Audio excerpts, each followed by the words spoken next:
Hey folks, Andy Patton here. Gonzaga's game against USF is unfortunately canceled. Saturday's game against Pepperdine is still very much up in the air, but at least Dominic Harris is cashing threes without a boot on. We're going to discuss all of that and more, all right here on the Locked On Zags podcast. Don't go away.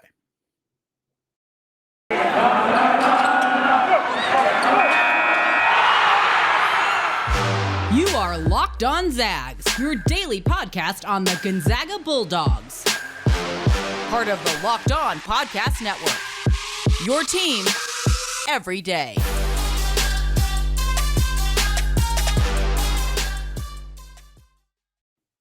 What is going on, y'all? Welcome to the Locked On Zags podcast, part of the Locked On Podcast Network. I'm your host and longtime Gonzaga podcaster, Andy Patton, ready to take you through another season of Gonzaga Hoops. Today's episode is brought to you by Sonos. Sonos is the official sponsor of ESPN College Football. Go to Sonos.com to learn more. I also want to thank all of you who have made it your New Year's resolution to continue to make this show your first listen of the day. Many of you reach out to me and let me know that you listen to the show when you're on hikes or out going on a run or taking a walk or whatever it is. I always appreciate knowing when and how you all are listening. It helps motivate me sometimes to get a show out knowing that, hey, so-and-so might not go on their run today if they don't have a new show. So I really appreciate hearing all of your stories of how you listen to the show, when you listen to the show. And of course, those of you who not only listen to the show, but watch the show as well. If you have not gone to YouTube yet and joined the Locked On Zags YouTube brigade, go to youtube.com, search Locked On Zags, hit that subscribe button. Trying to get up over 250 subscribers. We are very close, very, very close. I know we can get there before the end of the week. Unfortunately, we can probably get there before the next time Gonzaga plays a basketball game, which is in part because, of course, as many of you have probably already heard, Gonzaga is not going to play against the University of San Francisco on Thursday, their third consecutive game. All three of their first WCC games have now been canceled because of COVID-19, specifically because of a COVID health situation with Gonzaga. I'm just going to open up and say this right now. I do not have any additional information about the COVID-19 outbreak that has happened with Gonzaga. I do not know how many players have tested positive. I don't know how many players are symptomatic, if any. I don't know what variant any of them have.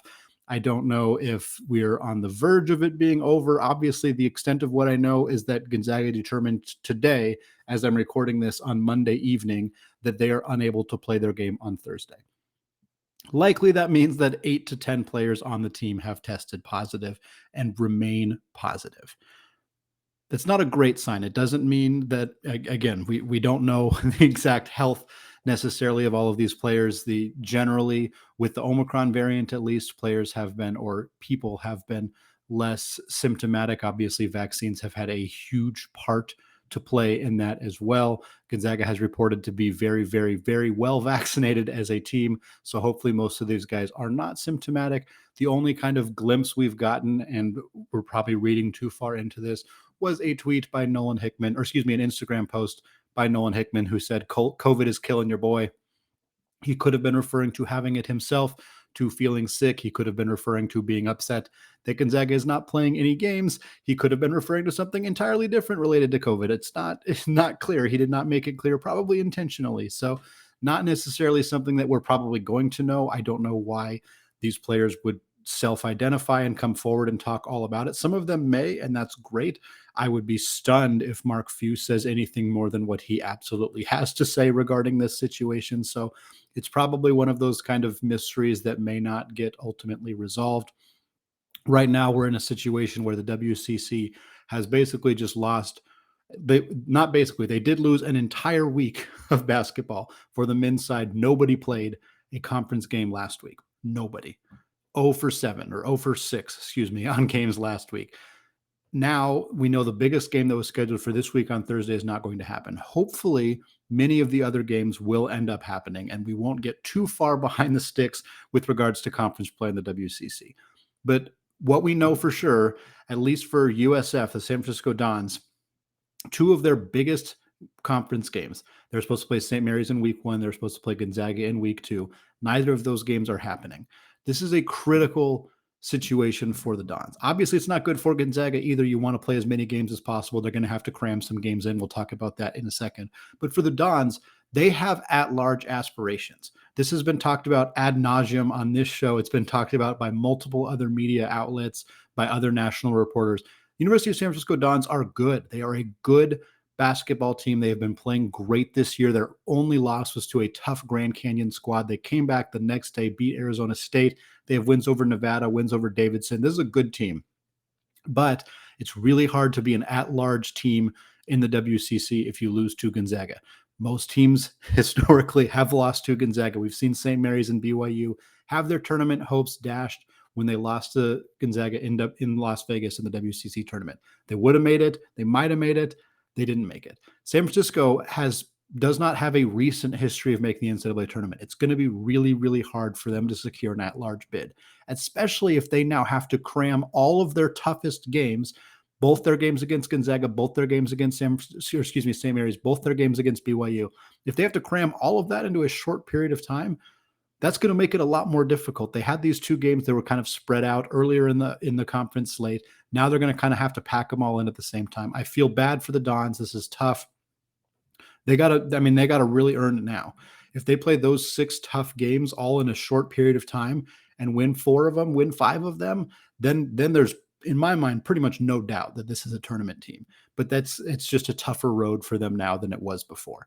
Obviously, there are far, far more ramifications of COVID-19 at large, and even COVID-19 specifically related to college basketball than the University of San Francisco Dons' plight in terms of making the NCAA tournament. But it is a bummer. I've been rooting for them all season long. I have not made that. I have not hidden that. I don't want them to beat Gonzaga. Obviously, I never, ever want Gonzaga to lose, but I have said that I would trade a loss to USF during the regular season if it meant that the Dons would be the 4th team to make the NCAA tournament alongside St. Mary's and BYU. Right now, with none of these teams playing, it's just a lot harder to envision how that's going to shake out. There's been some reports, I believe it was Rocco Miller on Twitter, who said that the league is looking to add Monday and Tuesday games and that the norm for the rest of the season might be just to play 3 games a week. That's probably going to be the situation that comes together for a lot of January and most, if not all of February, depending on how long some of these outbreaks continue to happen. If we lose more games on Thursday of this week, if we lose games on Saturday of this week, then there's really not a lot of choices. We're going to have a lot of 3 games per week situations going forward. Now, 3 games per week is obviously doable. Gonzaga's done it multiple times. They've done it this season. It's far from crazy, but having to do it on a week-to-week basis is tough. It's a tough thing to ask. And obviously for the WCC, it's just kind of a reality. Every team's going to be facing it. It's not like Gonzaga is going to be at more of a disadvantage than any other school in the conference. There's there's almost certainly going to be these scenarios happening at other conferences around the NCAA landscape as well. Certainly the Pac-12's lost a lot of games. The ACC's lost games. All of the conferences have lost games. That's just, it's been a reality. The WCC was hit a little bit harder than everybody else. They did not play a single game last week. I don't think there was any other conference that had that exact situation, but clearly this is something that, unless the rules change, which, as I stated in a previous episode, that I don't think that the NCAA is going to mandate any kind of rules. I think we're going to see conferences have to kind of dictate this on their own. But as we see that happen, hopefully, and as teams start to get more, for lack of a better term, herd immunity, it's not confirmed that getting the variant or getting COVID or any of the variants necessarily means you won't test positive again. But the likelihood of 8 to 10 players on this Gonzaga team all testing positive again in March is very, very, very unlikely, which is a great sign for their perceived health going into March, assuming none of these players are obviously impacted by the virus currently, which is, again, something that we don't know. But if that's the case, there's a good chance that they'll be healthy in March. There's a good chance a lot of the rest of these teams will be healthy in March. But we got to get there. There's still a long ways to go to get there, and we can't just play a few more games and call it good. We're going to have to find a way to cram all these games in, and I don't envy the people who have to make those decisions. I understand why the NCAA is shirking responsibility and kind of letting the conferences dictate this, because it's a little bit easier for them to do, and the conferences have a little bit better say in what they want each of their teams to do. It does make it a little bit more even if the conference is dictating the rules, so every team is kind of faced with the same rules, I suppose. But But this is going to be tough. It's going to be tough for the rest of the season. We're going to have a lot of 3 games per week situations. Might be kind of fun for us as fans to watch more Gonzaga basketball every week. Certainly, if they're playing 3 games per week, it's a little bit easier for me to come up with content, but that's far from a real positive thing, especially after missing 2 weeks of action. The biggest thing we can hope for, of course, is that Gonzaga's players are healthy, that they do recover from this for any of them who are symptomatic. Not just Gonzaga players, obviously, every player in the WCC, every college basketball player who's afflicted with COVID-19, I hope that they are not symptomatic, and the ones that are will recover in a short amount of time. But for Gonzaga, obviously, we got to think that this is coming to a close. Obviously, it's still got at least a couple more days if they're not going to play on Thursday. No word yet on the game on Saturday against Pepperdine. Ideally, hopefully, that is a game that the Gonzaga will be able to play. We talked at length in a recent episode about long breaks and what it could mean for Gonzaga. I didn't really address this in that break, but obviously long breaks when players have been sick is a different situation. It's a little bit harder to get your legs underneath you if you've been sick, if you've been ill, if you're not feeling well. So again, we don't know. We may never know how many players are actually not feeling well. But if many of Gonzaga's players are legitimately sick, that is something to watch out for on Saturday when they all try to take the court and play for the first time in a really long time. All right. Much, much happier news to discuss in the second segment. We're going to discuss the video posted on Twitter by Dominic Harris showing him shooting threes without a boot on his foot. What does it mean for his potential return? All of that covered in the second segment. But before we get there, I want to tell you all about Get Upside. Hey, Zags fans, Andy Patton here with an incredible app everyone who buys gas needs to know about, called Get Upside. My listeners are making up to 25 cents for every gallon of gas every time they fill up. Just download the free Get Upside app in the App Store or Google Play right now. Use promo code SCORE and get a bonus 25 cents per gallon on your first fill up. That's up to 50 cents cash back.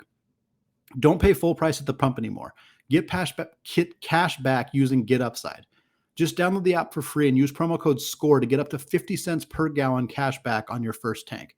Some people who drive a lot are making as much as $200 to $300 per month in cash back, and there's no catch.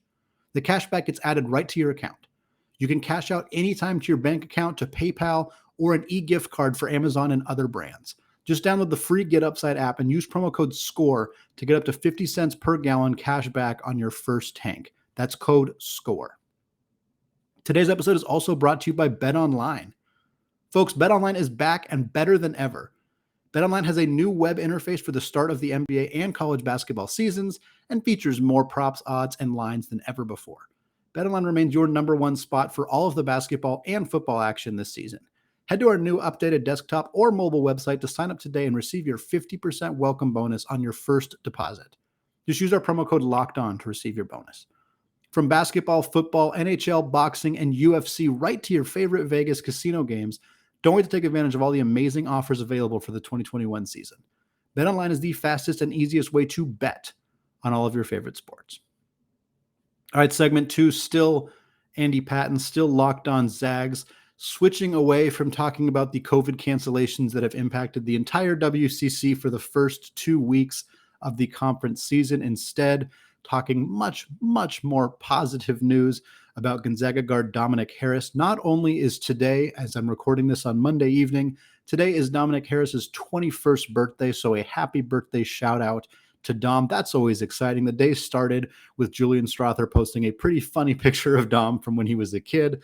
I got posted on Instagram. It was all over social media if you have not seen it. But then Dom made an even happier post on social media for his birthday, as it was a video of him standing in the corner in the kennel, bombing threes. He took 25 threes in this minute and 42-second video. He knocked down 21 of them. Not that we doubted his ability to shoot the three, but the most important part of this video, there's no boot on his foot. It's been known to be off for roughly 3 weeks, according to a tweet from Jim Meehan of the Spokesman Review. So Dom has been without a boot for 3 weeks. He's obviously been out for the entire season. He had plantar fasciitis in his foot, went down right around craziness in the kennel, has been out obviously all season. There was some hope based on what we had heard about the injury that it would be closer to a 6 to 10 week timeline, which in theory would have brought him back into action around now, around the end of December, early January, that was probably an optimistic timeline. Clearly, he's not ready to return to game action just yet, but he doesn't have the boot on. He looked fine. We didn't see him running. We didn't see him cutting. Those are the things in particular that you would want to see from an athlete before you felt comfortable putting them back on the court. But the fact that he's standing on the basketball court, the fact that he's shooting threes, the fact that he appeared to be in good spirits, the fact that he was knocking them down at an elite clip, pretty nice, pretty important, pretty critical things to see. Again, still no timetable for his return. Nobody has posted about it. Obviously, without any media availability because there are no games happening, we don't know when we will next have an opportunity to speak to Coach Few to get maybe some clarity on this situation. What I can tell you from doing some little sleuthing on the internet is that Dominic Harris's father, Sean Harris, who is on Twitter at 357Kappa19, he tweeted, "The Ides of March is approaching. Anything is possible when you work your tail off in rehab." I don't know if that means that March is an implied return, whether it was just an exciting tweet that he posted out there. I don't know exactly how far we should read into that necessarily. I rarely try to read too far into intentionally cryptic tweets because they're cryptic for a reason. But obviously, there's reason for excitement here. And for those of you who maybe don't remember a lot about Dominic Harris or are new fans this year and don't know much about him at all, he adds a lot to this team, specifically in areas that they need. I don't know what the situation is going to look like in terms of playing time when he comes back. I think it's safe to assume that he gets eased back into action. His first game this season is not going to be 20 plus minutes per night. I can almost guarantee you that. I'm not sure he plays a single game this season over 20 minutes per night, in part because he's coming off a pretty serious foot injury and we're already a good chunk of the way into the season, and in part because they have 4 guards already. They have a lot of guys. I don't think that Dom is necessarily behind all of them on the depth chart, but there's not really any reason to push him a significant amount of minutes per game, barring, of course, injuries or illness or anything else that might take some of these guys out of future games. Of course, if that happens and Dom is healthy, it would be great to see him get some significant run. The biggest skill set that Dom brings to this team that is necessary is, of course, that outside shooting. Dom was lauded as a great three-point shooter in high school. It was a tremendous skill that he had. He played in high school with Evan Mobley, of course, the potential rookie of the year for the Cleveland Cavs. So he had a ton of pedigree.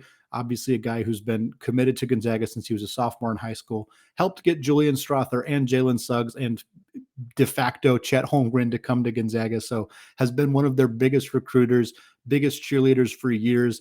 Didn't play much last year, similar to Strother. He was just not a part of the rotation. He was behind Suggs and Nembhard and Joel Ayayi and Corey Kispert and all of those really talented guards that were on that roster last year. Aaron Cook, didn't want to forget about him. So he didn't carve out a playing time last year. This year was expected that he was going to be a part of the rotation. I don't know exactly where he would have slotted in. Some people think he would have started. Some people think he would have been a key cog off the bench. Obviously, Gonzaga has 4 guards in Nembhard, Bolton, Salas, and Hickman. So Harris would have made them have 5 guards. I don't want to say he'd be the 5th guard because I don't know where he would have been. But now, because of this, it's probably safe to assume he's not going to completely cut out anybody else's playing time. I have a hard time imagining Mark Few just straight up benching Hunter Salas or Nolan Hickman. That would be very startling. I think all of those guys are going to play. I think Dom's just going to take some of those minutes away from everybody while he kind of gets his feet under him, for lack of a better term, gets more comfortable playing back at the speed of a college basketball game. Again, I don't know how close he is to that. Shooting threes stationary in a corner without a boot on is a good step. It is a positive step. It is still a long ways away from playing Division I high-level collegiate basketball. It's a long ways away from that. It doesn't mean that he's not closer than we think. It doesn't mean that he wasn't also doing some other stuff on the side that is indicating that he's a little closer, but I don't know.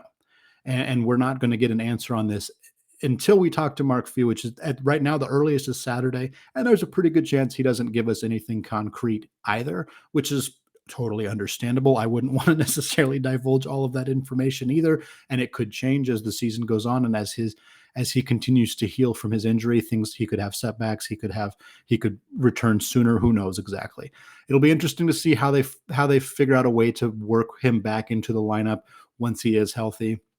His outside shooting is a huge boost to a team that has struggled to shoot consistently from outside, particularly among their guards.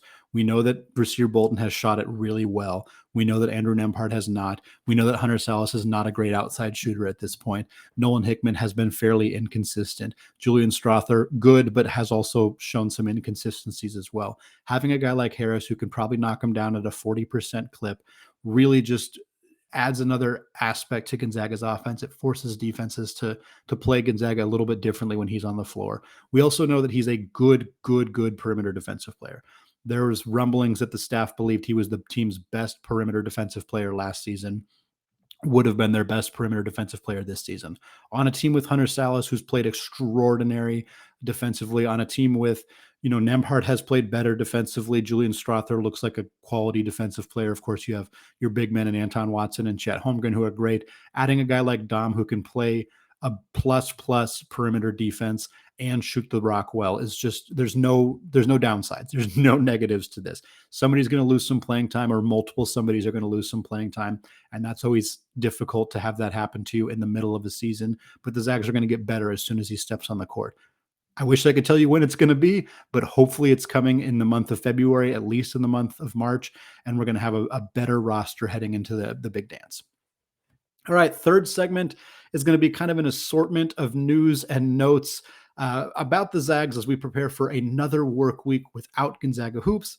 Before we get there, though, let's talk about NetSuite. This is it, the putt to win the tournament. If you sink it, the championship is yours. But on your backswing, your hat falls over your eyes. Is this how you're running your business? Poor visibility because you're still relying on spreadsheets and outdated finance software? To see the full picture, you need to upgrade to NetSuite by Oracle. NetSuite is the #1 cloud financial system out there to power your company's growth. With visibility and control of your finances, inventory, HR needs, planning, budgeting, and more, NetSuite is everything you need to grow as a company, all in one convenient location. NetSuite lets you automate your processes and close your books in no time while keeping you ahead of your competition. In fact, 93% of businesses surveyed increased their visibility and control after upgrading to NetSuite. Over 27,000 businesses already use NetSuite, and right now, through the end of the year, NetSuite is offering a one-of-a-kind financing program to those ready to upgrade at netsuite.com/lockedonncaa. Head to netsuite.com/lockedonncaa for special financing on the #1 financial system for growing businesses. That's netsuite.com/lockedonncaa. All right, segment 3, still Andy Patton, still Locked On Zags. We're going to kind of just talk about some various news and notes, stuff that probably didn't merit an entire segment necessarily, but stuff that I did want to cover that happened in this past week. Number one, we got to talk a few Zags in the NBA that I want to discuss. First up, of course, the news that many of you saw on Twitter. Killian Tillie signed a 2-year, $4 million deal to remain with the Memphis Grizzlies. Prior to this, he was on a 2-way contract, which meant that he was playing part of his time in the NBA and part of his time in the G League. It was still a guaranteed contract, which was super nice, but it did not offer a lot of guarantees in it necessarily. He was more likely to get cut. He was getting paid less money, and he had to spend part of his time in the G League. Now, because he's been playing so consistently in the NBA, he's been getting much more minutes. It made sense for Memphis to figure out a way to lock him in, not just for this year, but for next year as well. For Tillie, of course, a player who was on a contract that was pretty easy to get out of and has had so many injury issues. I genuinely cannot imagine the relief and just the feeling of peace being able to sign a contract like that. Obviously, $4 million is a massive amount of money. It's, changes your family forever when you have that kind of money. And for a player who any kind of injury could have ended it. He's been so injury prone in his collegiate career, in his professional career up to this point. So for him to be able to get a bag and secure this amount of money is just tremendous. Beyond that, he's playing great. He's playing really good basketball right now. He's making a second career start tonight. I don't have the results of that game as I'm speaking to you now, but I can tell you over his last 12 games prior to tonight, he has played 17 minutes per game and he's shooting about 35% from 3. That is fantastic. He's a significant rotation player. He is part of the plan day in and day out for Memphis. That is huge. To start the season, he was not that. Last year, when he was on a 2-way contract and played for Memphis a fair amount, he was not that. He was never a part of the plan on a daily basis. Now he is. Every game, Killian Tillie is going to play. He was playing in the first quarter against Portland a few weeks ago. He is a part of the deal. And the reason he is it's simple. He's 6'10". He's a good shot blocker and rim protector, and he shoots 35% from three. If you can do those things, you're going to be an NBA player. It's really as simple as that. I know that it's not actually simple to be able to do those things, but he has proven time and time again that he can knock down an open three, that he's not afraid to body people in the paint, that he can block shots at the rim, he can protect the rim, he can alter shots. He's a good on-ball defensive player. Like, he's proven he can do it on both sides of the floor. I always believed Killian Tillie was an NBA player, but the health was always going to be the question mark. I'm not sure I can promise you that I believed he would be this good of a defensive player, especially in year two. That has been a tremendous testament to how hard he has worked on that end of the floor. He was a good defensive player at Gonzaga, but I don't know that I thought he would be a plus defensive player in the NBA. And so far, he has looked like a plus defensive player at that level. So you tack on the fact that he's probably going to shoot it a little better. 34% in his last 12 games is up from where he was previously. He was a 40% shooter at Gonzaga. Obviously, the line is farther back a little bit, and it's harder to get open looks at the NBA level, but it wouldn't surprise me if he eventually settled in as a 37-ish% three-point shooter, which would be phenomenal. Memphis got themselves a steal. They were smart to lock him down. We've been critical of this Grizzlies team of how they've handled Brandon Clark for good reason, but they made the right decision with Killian Tillie, and hopefully he will continue to be a part of the plan for this team for the next couple of years. Next up, Kevin Pangos. Kevin Pangos has made 3 straight starts. He went from being a EuroLeague player, one of the greatest what-ifs for Gonzaga fans of why didn't this guy get a chance to be in the NBA, to now he's a starting point guard for a playoff caliber team in the Cleveland Cavaliers. Of course, the reason that he has been a starter is because they are without Darius Garland, they're without Colin Sexton, they're without Ricky Rubio. In those 3 games, he played 25 minutes per game, which is pretty solid. He averaged just under 6 points per game and just under 5 assists per game, which is great. He's not shooting it well. He's shooting 10% from 3. He's shooting barely over 30% from the field. He hasn't looked very confident in his shot. He hasn't been very aggressive on offense. You can tell he's almost got as many assists as points, which isn't necessarily a bad thing, but it shows a player who's not really very willing to hunt out their own shot. Again, he's only playing this many minutes because of all the injuries that this team has been dealing with. Cleveland also went out and immediately traded for Rajon Rondo from the Los Angeles Lakers. Once Rondo's there, he's going to probably take over as the starting point guard until they get some of these guys back from injury. That likely ends Kevin Pangos' reign as the starting point guard for Cleveland, but he's still going to be a piece. He's still going to play significant minutes while the team is dealing with these injuries. So it'll be nice to see him get to play more. But I got to tell you, man, I'm pumped that he got to start games, that he is in the NBA in the first place. It's just a great story, and it continues to excite me to see him in a Cleveland uniform, to see him playing good minutes on a good team in the NBA. Next up, Nolan Hickman was named the WCC Freshman of the Week last week. This was kind of just a humorous thing. There was only one game in the WCC. Of course, the Gonzaga's win over North Alabama. Hickman had 13 points. Every other conference game got canceled last week. It's the only time that Chet Holmgren has not won the WCC Freshman of the Week. It was kind of a good opportunity to give it to somebody other than Chet because Nolan had a better statistical game than Chet Holmgren last week. They didn't have a lot of other options. Kind of just a funny thing. I don't know that it really matters. I don't know that Freshman of the Week awards in the conference are meaningful at all. I know last year there was a lot of jokes about it being the Jalen Suggs WCC Freshman of the Week. Now this year it's been the Chet Holmgren WCC Freshman of the Week, but not anymore. They switched things up. Again, it still went to a Gonzaga player, so I don't know how much you really can say that it was switched up. Perhaps Houston Maletti from Pepperdine will win one of these days, and it won't go to a Gonzaga player. The opportunity for that to happen is likely if Gonzaga doesn't play any games in a single week and somebody from another team has a really good week, but kind of fun to see somebody not named Chet Holmgren win it, even if it was another Gonzaga player. And the last thing I want to talk about real quick, the AP poll came out on Monday, as it always does. Georgia was listed as one of the teams receiving votes, the 5-8 Bulldogs of Georgia. The reason that happened is because one of the AP poll voters picked Georgia instead of Gonzaga. That's it. That's the only reason that it happened. They just picked the wrong school. And people who are supposed to be auditing that process, I assume there are people who do that, didn't catch this. And so Gonzaga cost themselves a few votes in the AP poll, and Georgia was one of the teams that received some votes. Really, my only main point here is that the AP poll is dumb and that focusing too much on where teams are ranked is somewhat silly. I know that in many cases it has been predictive. Obviously, last year, Baylor and Gonzaga were 1-2 pretty much the entire season. And lo and behold, they were the two teams that played in the national championship. That is not always the case. It is actually very infrequently the case. But AP poll is just a large group of people who vote on it. So sometimes they're wrong and sometimes they make mistakes. And taking it too seriously is never something that I'm going to do. And using this one cherry-picked example as a reason why is maybe a little bit silly as well. But ultimately, it's just a poll. It's just a rankings. They don't matter all that much. And Georgia should not be considered any better of a basketball team because they received some votes this week, because clearly they were not votes that were intended for them in the first place.